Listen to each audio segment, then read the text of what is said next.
Welcome, in front of me is a CUBOT R15 Pro, and today I'll show you how to boot this device into safe mode. And to get started, simply hold power key. From here, when you see the boot options, what you want to do is hold power off. This will bring up this reboot to safe mode window. So the message is, do you want to reboot into safe mode? This will disable all third-party applications you have installed. They will be restored when you reboot again.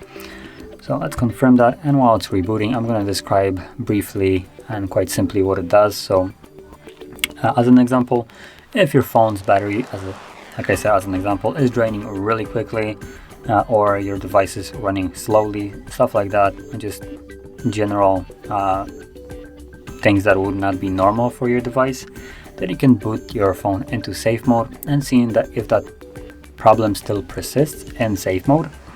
And this will give you an answer if your phone is having trouble with maybe some malicious software, or if it's just the fault of the hardware and phone just being broken or just being outdated. So once it boots up, you can see there's the safe mode logo, and once you get in, things like widgets are usually disabled. So yeah, that is the safe mode.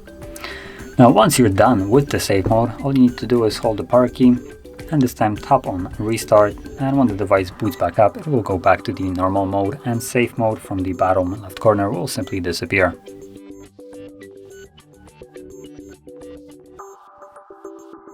And there we go. As you can see, we are now back in normal mode. So if you found this video helpful, don't forget to hit like, subscribe, and thanks for watching.